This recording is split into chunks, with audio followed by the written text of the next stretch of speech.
Welcome back to Troubleshooting Agile. Hi there, Jeffrey. Hi, Squirrel. And we're actually joined, this is an open space event, and this is one of the sessions. And we're recording a session, and we have some people who've joined us. We have PJ, we have Andy, we have Cirillo, and we have Tim. Thank you everyone for joining. And we're going to do a special Troubleshooting Agile where we take questions from the audience. And the first topic we're going to start with today was a topic that PJ brought up. PJ, what was your topic for possible troubleshooting discussion?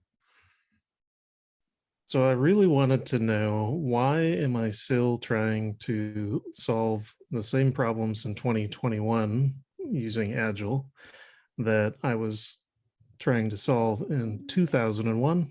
So I've spent 20 years doing Agile software projects, and it feels like some days it feels like we haven't made any headway at all. I totally understand. That's a great topic. And PJ, by the way, is someone who is the co-organizer and co-founder of CITCON, the conference. And PJ and I, our interaction goes back to 2001 on the cruise control project, where PJ created the project and I was a relatively early adopter. And for the people who don't know what cruise control is, it was one of the earliest CI tools, continuous integration tools, way back when. Kids these days has never even heard of cruise control. Jenkins and Cloud, whatever. Yeah. Get off my lawn. That's right. Has anyone had a different experience? Does anyone find like, oh no, I'm only talking about new stuff. I never hear anyone asking those old questions? Well, it depends on what you mean by old questions. So PJ, I suspect that in 2001, what was your team made up of? Who was your typical team in 2001? In 2001, we typically had a team of, let's say, 8 developers, 2 QA people, project manager, and 2 business analysts. And team today?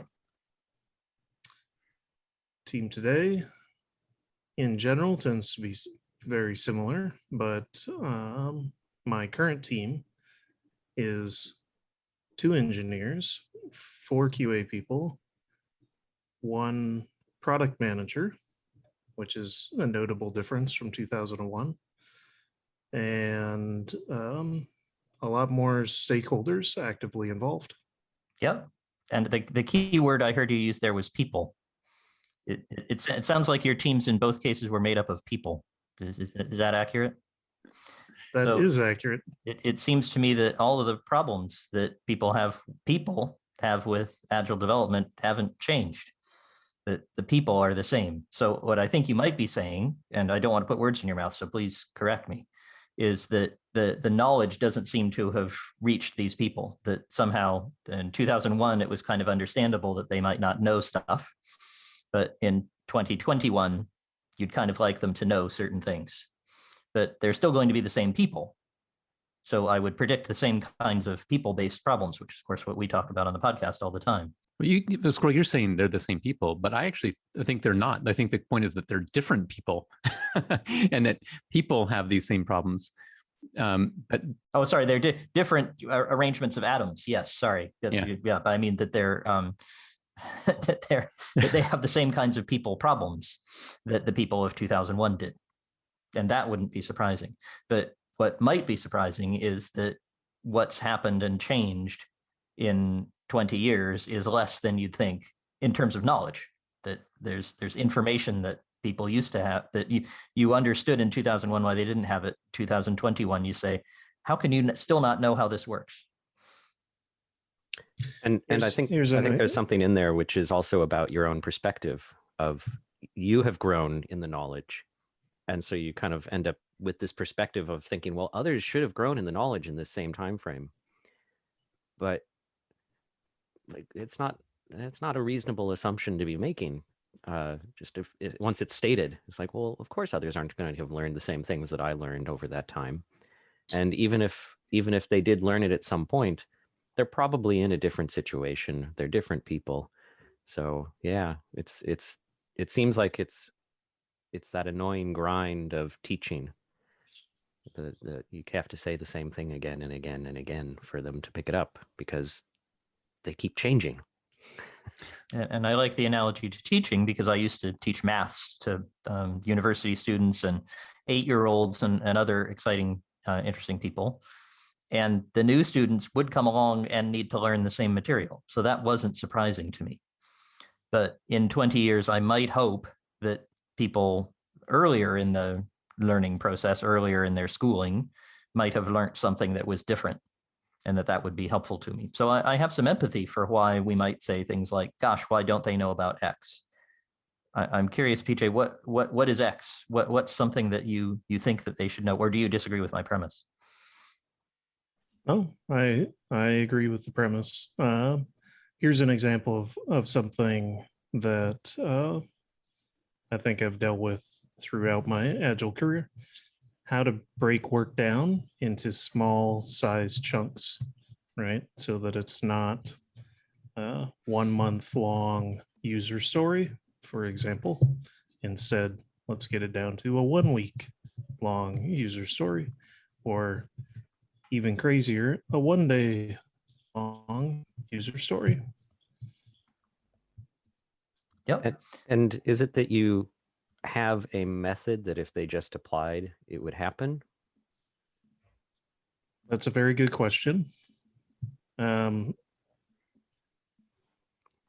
Usually, here's what usually happens. What I do is I sit down and I start to talk to people about how to break down the work, and they'll usually say, "There's no way we could break that down." Right, and this is a 1 week long story.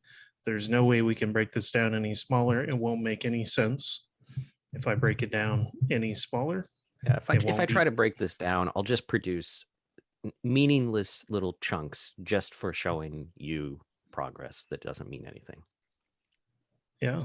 So I'll go through that process over and over and over again. So that's why it does feel like I don't mean this at all pejoratively, but it does feel like that, fifth grade teacher. My grandmother was a fifth grade teacher, and she would talk about the monotony of every year at the beginning of the year. She was starting over from scratch with everything that she taught the previous year. So in some ways, it's nice that every time I join a project, it's because a team wants to do Agile.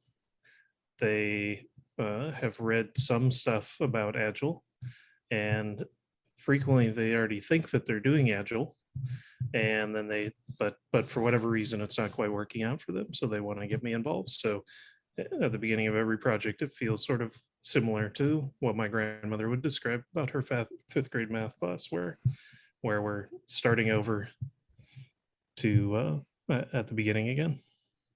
Part of what we're saying here, we're observing, and I think actually your what you're describing, PJ, the example of kindergarten, it fits very well. And I don't mean kindergarten in the sense of like these people are children, but rather that they're new to it. And I think there's two reasons for that. One is, at the time we started, it was about the time Andreessen's quote came out, "Software is eating the world." So we're in a place where the number of people doing software development who enter the profession continues to grow. I haven't looked at numbers recently, but I remember that the numbers 20 years ago were showing this, the number of expansion of people in software. So what would that mean? It would mean that the average years of experience of a software developer are shrinking, that the industry is becoming more novice on average. So that's one. The second thing that happens, and you described that people join and they believe they're already doing Agile because they join organizations, and that they join an organization that has a dominant paradigm already in place. They have a name for what we're doing, the standard thing. Now, what would that be? And people who've may have heard us talk before about crossing the chasm, the book by Jeffrey Moore has what I think is a very useful model of how innovations spread out through a population. He's building upon earlier work about the diffusion of innovation, but he adds this chasm, and he breaks down segments of the population into early adopters or visionaries. Actually, first you have innovators, and then early adopters, and then this chasm that separates the early adopters from everyone else. And then you have the early majority, late majority, and laggards. And what has always been impressive to me about this model is it says that each of these groups have a different reason to change. They have a different reason, different motivation to adopt new techniques. And since 2006, since we started this CITCON, because we had the same conversations kind of in 2006, we're saying, look, we've been doing CI and testing since 2001. At the time that we were doing it, no one knew how to do continuous integration, at scale. We were figuring out together. We were doing what IT risk manager Chris Matz, he described as a community a community of needs, that we needed to solve this. And so you had the people here who were trying to figure stuff out. We were all early adopters. We were driven by what would be better. And so you had this community of needs that were inventing things. It was only later that you then, as Agile practices crossed the chasm into the mainstream, that you have people who are adopting it for different reasons. And I think when I hear your description, PJ, part of what you're saying is, why don't people know the stuff that was figured out and written down? Haven't they read the books? And I think for me, that's a very natural response, because everyone at CITCON, like our tribe of people, the people who are here on a Saturday morning in pandemic time saying, sure, I'll sign up for another 8 hours of Zoom calls. We're a self-selected group who are like, we care about better. We want to talk to other people about better. And, if there's better ways of doing things, we're going to go seek it out. We'll have read the book. And it's baffling. Like, why aren't other people doing the same? Because it seems like the right thing to do if you want to be better. And to me, this is the model that explains it. Well, other people are motivated differently. And so we have this combination of new people entering, and they're entering into mainstream organizations that adopted Agile, but for different reasons. Like, they didn't want to be left behind. Like, Agile, this is the early majority. Agile was the trend, and so they adopted it because like everyone else was, or it became the standard. And that's where we're today. Agile is now the standard. So you have safe and you have less and scaled, all this scaled Agile stuff. Every company says, of course we're Agile, that's the standard. So you have these new people entering to groups that adopted Agile for sort of checkbox reasons. Of course they don't know. Of course they don't know. And it's all also a matter of responsibility you're willing to take and ownership you get. Because I think in the beginning, the people that started with doing Agile, they were just in a small team inventing it themselves and finding out that it was really working. And the boundaries was your connection to the business, for instance. You were often working in a bubble doing Agile software development, and the company wasn't Agile at all. And now companies try to be Agile in a broader sense, but it's very much a mechanism. And the teams that are working really well are often small teams that have a lot of influence in the process or in the product as well, and they get ownership to create something. So it's often the ownership that makes it work, because if you're in a company where there's management telling you to create some product that you're not really inspired by, and that's still most of the industry, right? People doing work because they get paid by a company, and you're not creating really inspiring stuff. You're just doing your work as good as you can do it. And the teams that work are the teams that are inspired by the stuff they're making because they really like the product they're building, for instance. There's some really interesting claims that you have in there, Cirillo, about what you're really describing there are teams that are engaged, and I think you're describing some of the things that lead to people being engaged. There are other reasons, and that gets us beyond the PJ's question. But I think you're right, which is that essentially those engaged teams are the ones who care enough about their mission that they end up acting like the early adopters. Because they're engaged, they're motivated to solve the problem, and that means they're willing to change. They're willing to look out and seek out better ways of doing things. So I think that's my connection there. You need that inspired environment in order to thrive, right? That's right. And then hopefully, and this is to me, like, what do we hope to do with the Troubleshooting Agile podcast is to acknowledge the fact that there is that there will always be new people coming out. There's people who, for one reason or another, will be seeking better ways. And these are the people who will end up finding out about conferences like this or podcasts like this. So the Troubleshooting Agile audience will be among those self-selected people who are saying, gosh, there's got to be a better way. And we can only help the willing, the curious. I remember Alistair Cockburn described, this is many years ago. People don't know Alistair Cockburn is one of the signatories of the Agile Manifesto. We should probably put a link to in the show notes around this. We'll also put one to Crossing the Chasm, even though I'm sure we've shared that in the past. I got it all covered. Keep going, Jeff. Fantastic. So Alistair Cockburn described that he had someone who engaged him to come and check out their shop and say, can you help me make this team better? And, he walked around, and after the first day, he told the person, he goes, no, I don't think I can. And he was, well, why not? He says, they don't seem curious.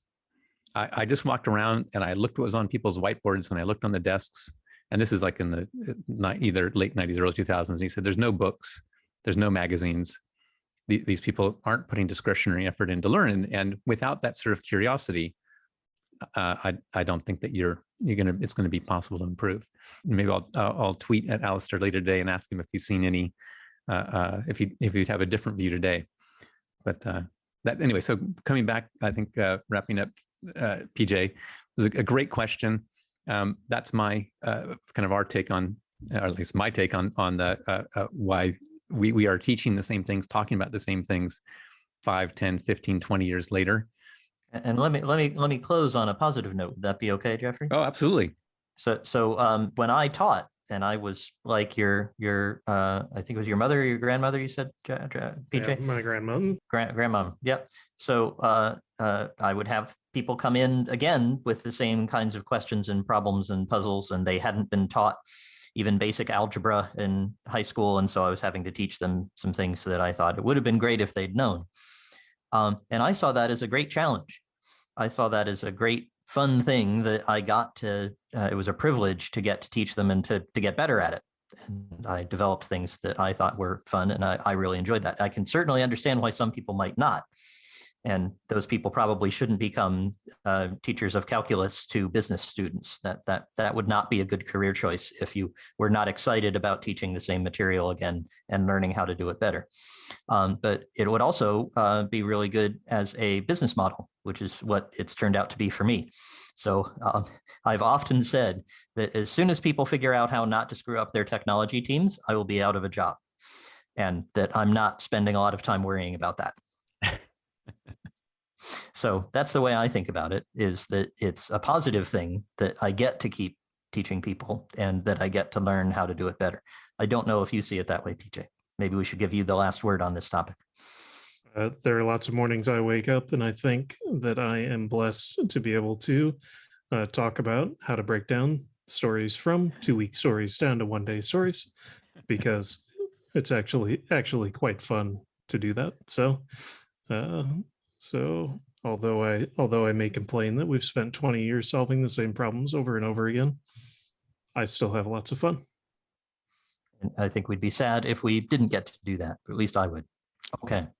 We'd love to hear from our listeners.